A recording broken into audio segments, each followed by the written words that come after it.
Okay, in this video, I'm going to show you how to solve a quadratic equation using grouping.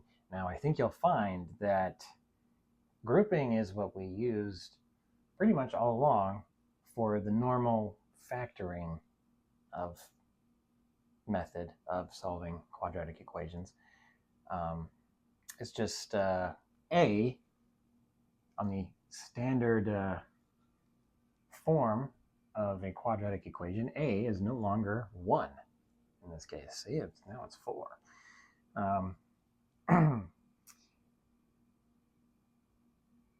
But even with A not being 1, it's still mostly the same method.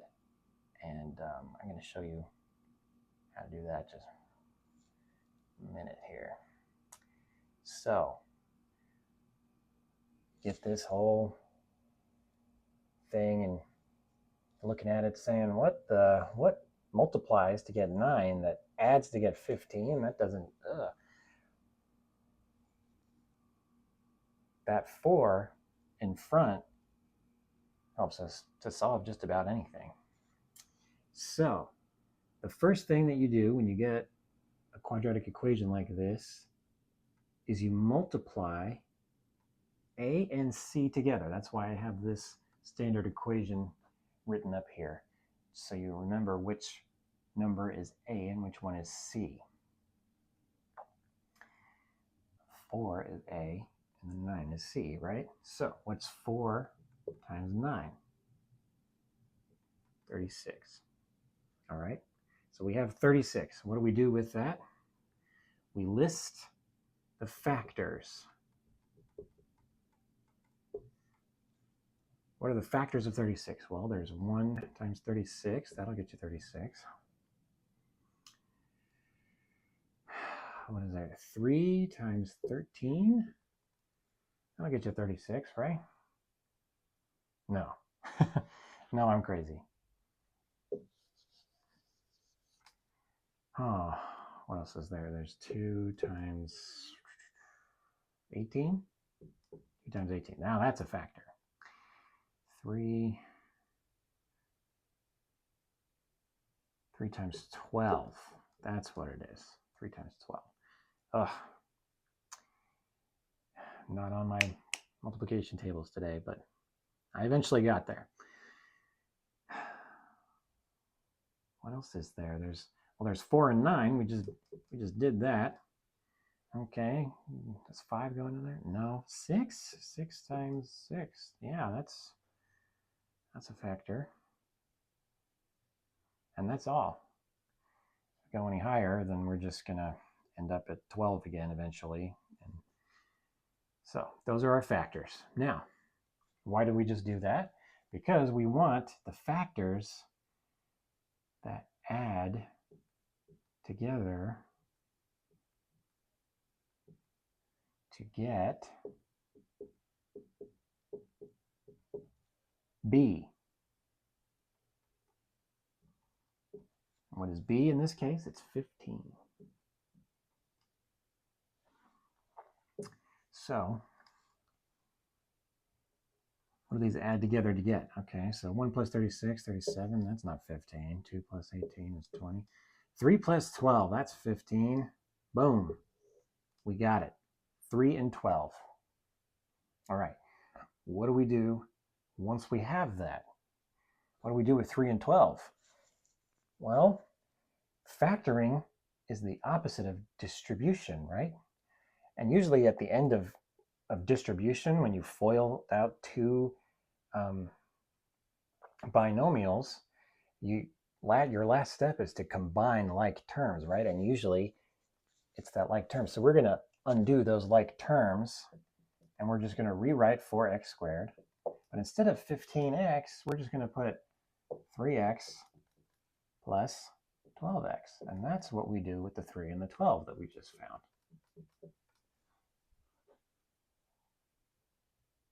Not bad, right? And that's basically the same thing that you do with the normal. It's just usually the a is 1, and you would just be looking at 1 times 9, which is 9, and listing the factors of 9, you know? But the 4 does make things a little more complicated. But we're good with that because it's what we've been practicing all along. Now what do we do? Right? Well, there's a neat trick here that makes factoring by grouping so much easier than most factoring. You can just think of the first two numbers and the last two numbers as just one thing and just take the GCF of both of them, right? What is the GCF? Greatest common factor. If you don't remember what that is, look up my video of it. Well, what is the greatest common factor? Just ignore this part. What is the greatest common factor of 4x squared plus 3x? Well, they have an x in common, right? And 4 and 3, they don't divide by the same numbers. 3 doesn't divide by anything. So, well, except for 1 in itself, obviously. But we can take an x out. So x times 4x plus 3. Okay, that's the first part of it. Now we ignore that part of it, and we do the 12x plus 9. It's the greatest common factor there. Well, 12 and 9 can both be divided by 3, right? So 12 divided by 3 is 4. Don't forget the x. 9 divided by 3 is 3. All right. Now, this is where most students get thrown off. Like, wait. So we go, what do we do now? Well, we need to notice that we have the same thing here, right? We have 4x plus 3, and we have 4x plus 3. It's the same thing. Now, just how we thought of just the first part of it and then the second part of it all along, now we're going to think of this whole thing as one giant GCF again. This is how I like to explain it. We take those factors that the x and the 3 have in common, and we greatest common factor it out. It's a big common factor. That 4x plus 3 is one number. It's just the same as if we had xy plus 3y.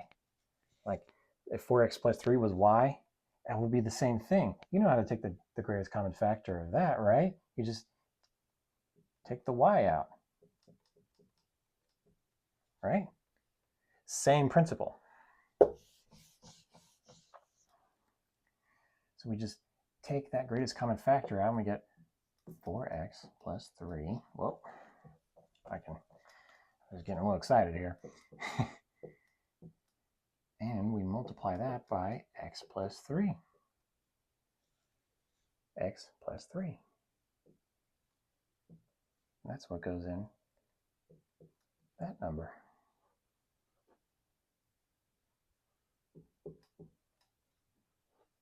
Now what do we do? Well, now we solve it. We also want to, but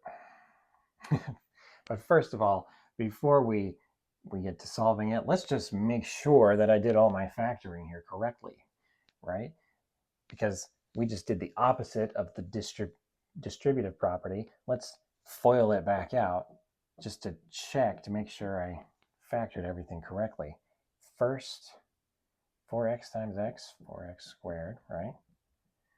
Outside, 4x times 3 is 12x, right?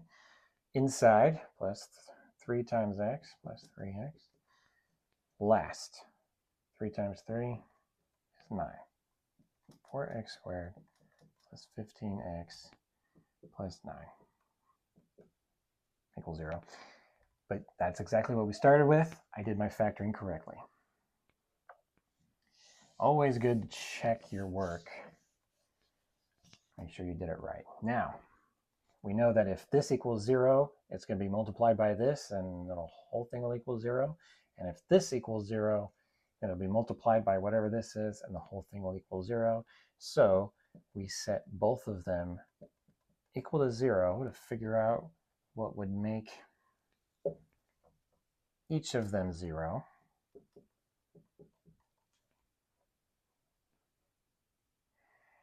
So that we can have our 2 answers to this problem.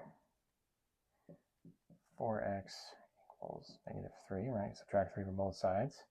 Now divide both sides by 4, -3/4.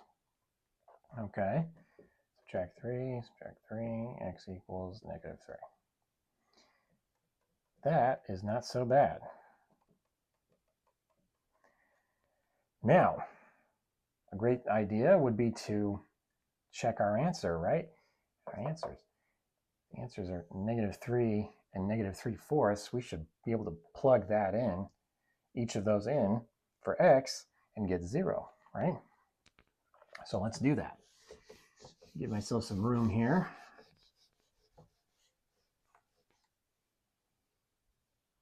I'm just going to erase this whole thing. All right. So 4 times, let's do the more complicated one first. -3/4 squared plus 15 times -3/4 plus 9 equals 0. We're just going to verify that all this adds up to 0. So what's -3/4 squared?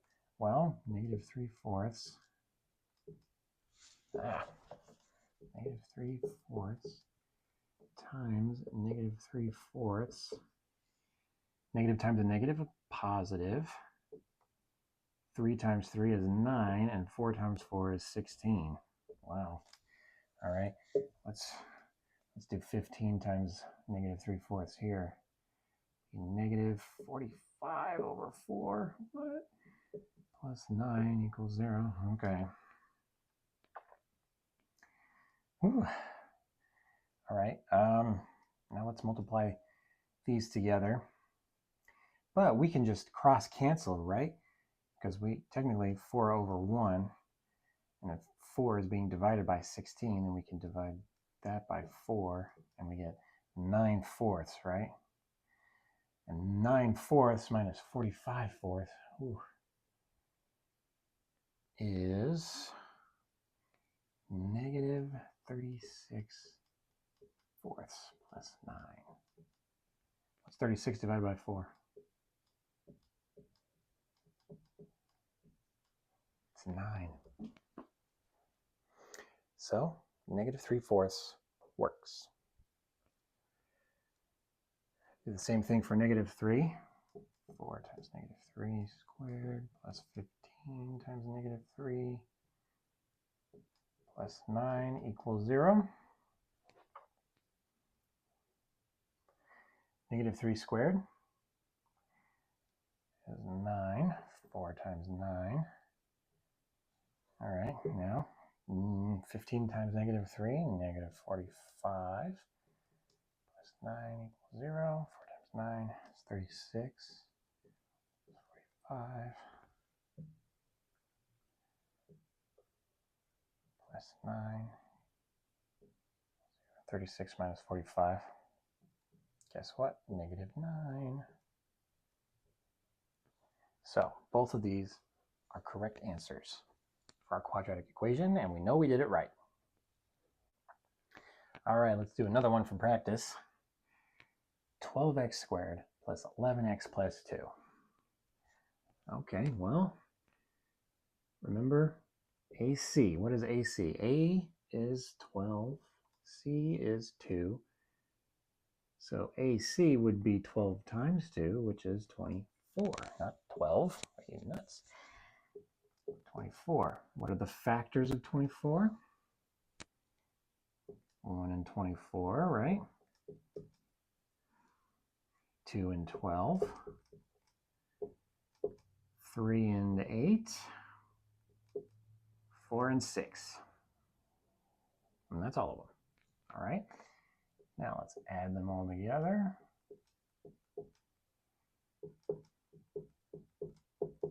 1 plus 24, 25. 2 plus 12 is 14. 3 plus 8 is 11. 4 plus 6 is 10. What are we looking for? Looking for b, right?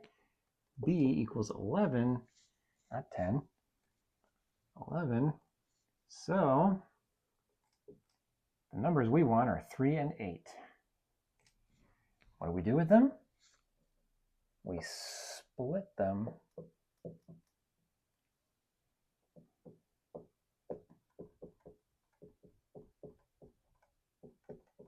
We split that 11 into 3 and 8. Now what do we do? We factor these out, right? Treat them like separate numbers using GCF. Factor out the greatest common factors. What's 12x squared plus 3x common factors?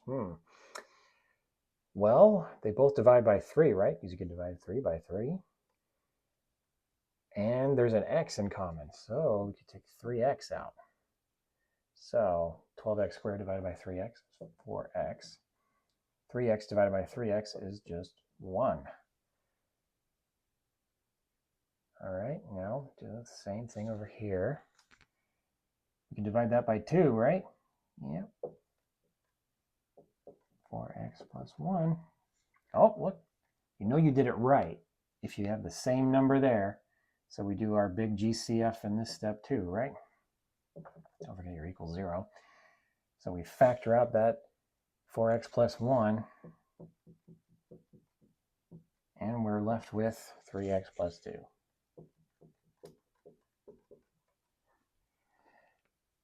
Now,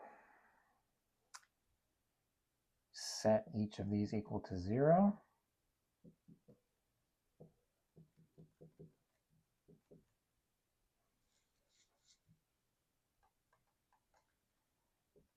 And solve for x in both of them. -1. 4x equals -1. Divide both sides by 4. X equals -1/4. Subtract 2 from both sides. 3x equals -2. Divide both sides by 3. X equals -2/3. Check your answers, but you'll find both of those will work. Now, there's another thing I want to demonstrate before I'm done here. There's a little bit of confusion at this step as well.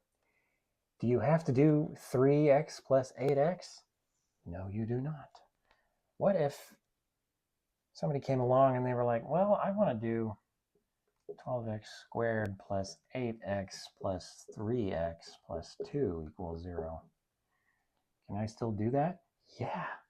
You'll get the same answer. Watch. Factor this out, right? GCF, just like we did before. Except now we're doing 12x squared and 8x. What's common? Divide those by 4, right? 4x. 12x squared divided by 4x, 3x, plus 8x divided by 4x is 2. 3x plus 2, there is no greatest common factor. Stays the same, and guess what? We have a 3x plus 2 and a 3x plus 2. Factor that out. 3x plus 2 times, what are we left with? 4x plus, understood 1 there, right? 4x plus 1. What? It's the same. What?